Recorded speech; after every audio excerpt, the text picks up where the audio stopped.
Bhagavad Gita chapter 1 padam 15. Panjajanyam hrishikesho devadattam dhananchayah pauntram tatmau mahashangam bhimakarma vrukotarah. Panchajanyam எனும் சங்கு. ரிஷிகேஷோ ரிஷிக ஏஷ ரிஷிகேஷர் பக்தர்களின் புலன்களை வழிநடத்தும் பகவான் ஸ்ரீகிருஷ்ணர். தேவதத்தம் எனும் சங்கு. தனஞ்சயன் செல்வத்தை வெல்பவனான அர்ஜுனன். பவுன்றம் எனும் சங்கு. தத்மௌ முழங்கினார்கள். மகாசங்கம் அச்சமூட்டும் சங்கு. பீமகர்மா வீர தீர செயல்களை புரிபவனான. விருக உதர பெருந்தீனிக்காரன் பீமன். பகவான் கிருஷ்ணர் பாஞ்சஜன்யம் எனும் தனது சங்கை முழங்கினார். அர்ஜுனன் தேவதத்தம் எனும் சங்கையும் பெருந்தீனிக்காரனும் வீர தீர சாகசங்களை புரிபவனுமான பீமன் பவுன்றம் எனும் அச்சமூட்டும் சங்கையும் முழங்கினர்.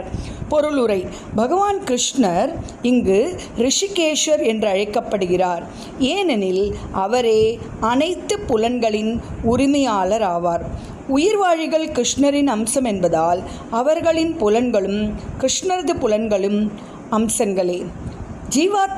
ஜீவாத்மாவிடம் புலன்கள் உண்டு என்பதை ஏற்றுக்கொள்ள இயலாத அருவவாதிகள் அவர்களை புலன்களற்றவர்களாக அருவமானவர்களாக வர்ணிப்பதற்கு எப்போதும் ஏக்கம் கொண்டுள்ளனர்.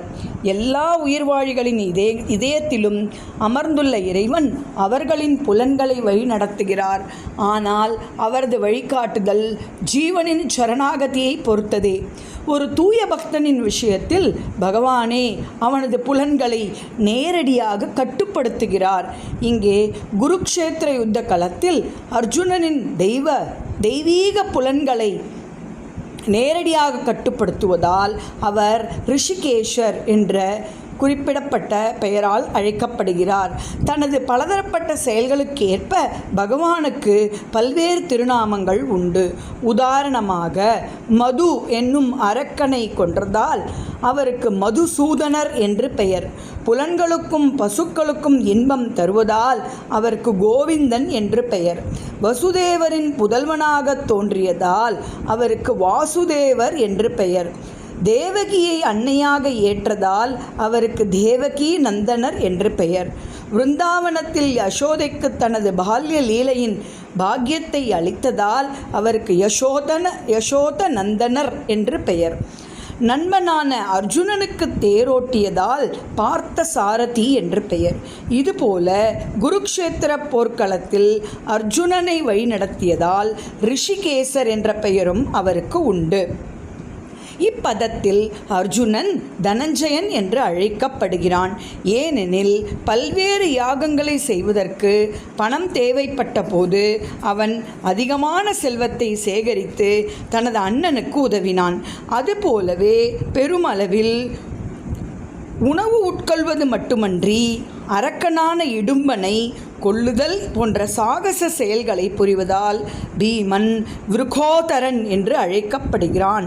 எனவே பாண்டவர் தரப்பில் பகவானிலிருந்து தொடங்கி பல்வேறு வீரர்கள் முழங்கிய சங்கொலிகள் போர் வீரர்களுக்கு மிகுந்த உற்சாகத்தை அளித்தன.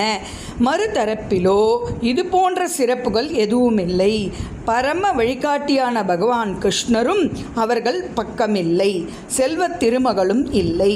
எனவே அவர்கள் தோல்வி அடைவது முன்கூட்டியே தீர்மானிக்கப்படுகிறது. சங்கொலியின் முழக்கங்கள் இச்செய்தியையே தெரிவிக்கின்றன. சர்வம் கிருஷ்ணா.